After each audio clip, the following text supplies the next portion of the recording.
días, mi nombre es Yuleni Guerrero. Mi nombre es Erisleida Burgoy. Mi nombre es Montserrat Lira. Y el día de hoy vamos a hablarles sobre el tema de la impunidad y corrupción en México, basados en los años de 1940 a 1982, establecidos por los modelos económicos presentados en estas fechas. México, en su historia económica, ha atravesado por diferentes fases de alto y bajo crecimiento, particularmente desde la fecha de 1982. La economía mexicana ha presentado un muy bajo crecimiento. Este tema busca enclarecer los antecedentes de México durante esta etapa para poder suscitar de dónde provienen los viejos problemas de México, en este caso la corrupción y la impunidad. Los datos que tenemos de 1930 a 1940 señalan que la tasa media anual de crecimiento por localidad tuvo cambios significativos en la localidad urbana, que se duplicó de 2.23 a 4.54. Durante este tiempo, como lo comentaba mi compañera, los modelos económicos fueron la base de México, como lo sigue siendo ahora con los partidos. Estos modelos económicos ayudaban a administrar los recursos del país, desde la parte económica hasta la parte social.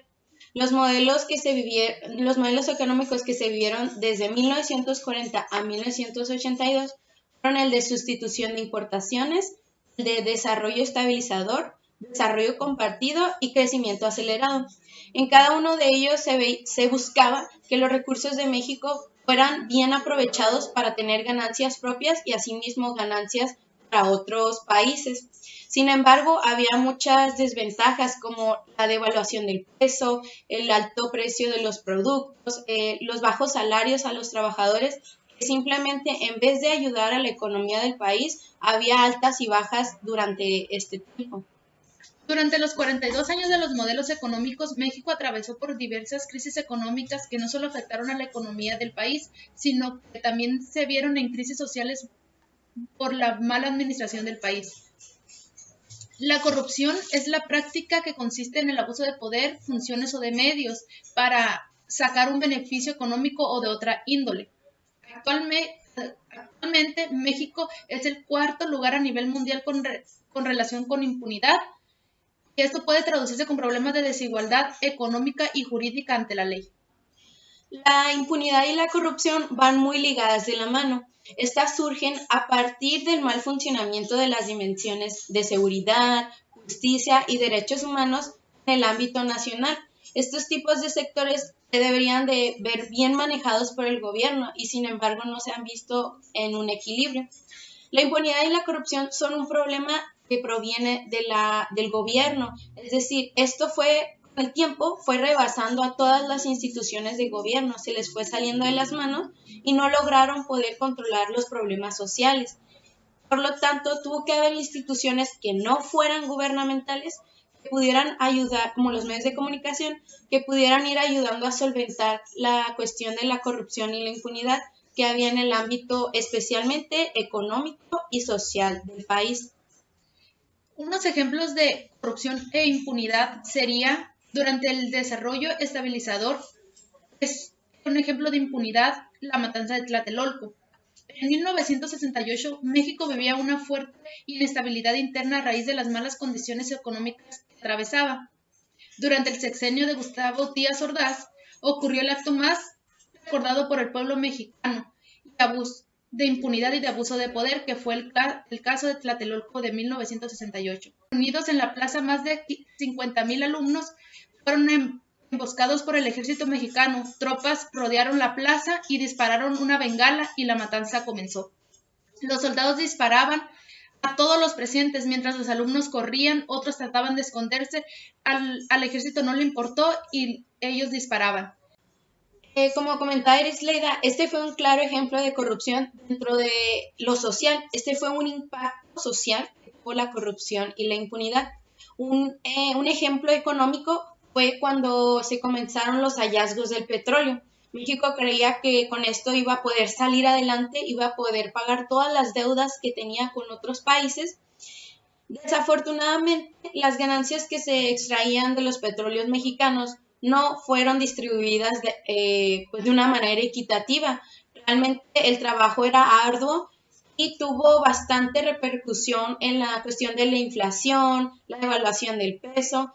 Entonces el petróleo comenzó a ser dentro de una pirámide la parte superior que sostenía al país, pero no sostenía todo el país, simplemente sostenía a una pequeña parte, que eran los que estaban dentro del poder. Desgraciadamente con esto empezó a ver que las ganancias económicas no iban a ser un bien común, sino de un bien individual. Pues ahora sí que se vende el petróleo, pero cuando nos lo regresan, sí, pues nos lo regresan más caro, Bueno, ¿no? en este caso, para concluir el tema, hablaríamos sobre el modelo económico actual, que es el neoliberalismo, que está basado en la etapa de 1982 a la época. Se habla sobre este modelo económico que es la liberación y la desregularización, industrial, comercial y financiera, que se opone a la intervención del Estado en la economía. Este modelo se ha implementado desde 1982 hasta la fecha. Ha sido utilizado para elevar la economía del país, que realmente no ha sido bien estructurado. Este modelo podríamos mencionarlo sobre el último año de gobierno del expresidente Salinas de Gortari. Podemos comentar el año de 1994, que fue su último año en el sexenio. Fue un presidente que estaría marcado como uno de los mejores presidentes que ha tenido el país, que elevó la economía, que manejó los tratados para poder exportar e importar con otros países, se afilió con potencias mundiales para poder incrementar la economía mexicana, pero que fue realmente dañado por los sucesos que, pasaron en esta época.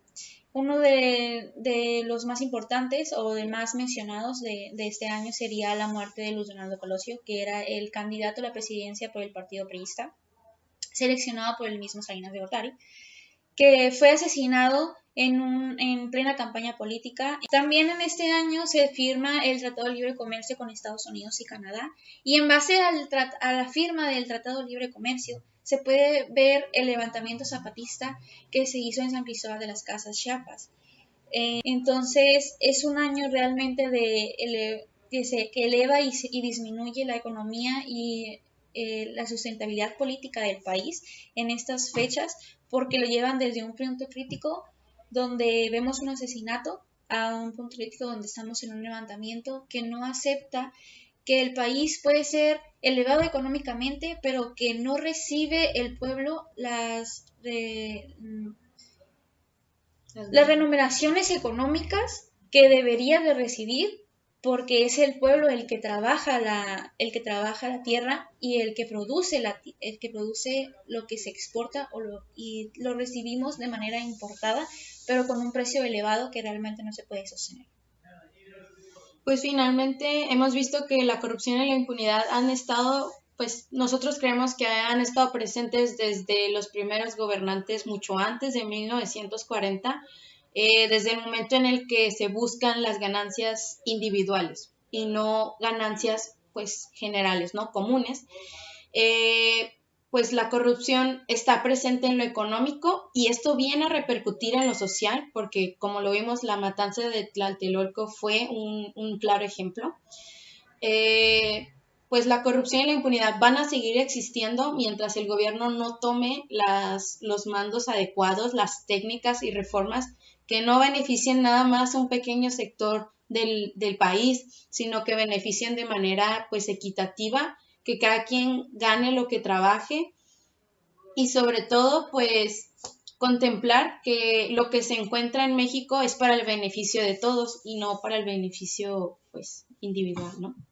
Que el manejo de la economía del país es tan individualista que acredita o beneficia a los que lo manejan o que realmente conocen el manejo del peso mexicano en este caso, y se ven realmente beneficiados a base del pueblo, el pueblo que trabaja, el obrero en sí, que realmente suda bajo el sol para poder hacer crecer al país, porque ese es el futuro que realmente todos queremos, ¿no? Un país que esté representado a nivel mundial como uno de los mejores en niveles económicos. que la educación sea una de las mejores y se lucha día con día por ello, pero se ve restringido por la política y por la economía que esta misma maneja, porque lamentablemente la política maneja la economía y la economía siempre se va a ver afectada porque el político quiere más, pero no da lo mismo que recibe. Entonces, es un tema de una gran magnitud que nos ha afectado desde los primeros años de presidencia en México. Es un tema realmente extenso que podríamos abarcar desde muchos puntos, pero en este caso, pues sería la impunidad y la corrupción en base a los modelos económicos que se han visto desde 1940 hasta 1982, abarcando un poco el neoliberalismo que sería el modelo económico actual.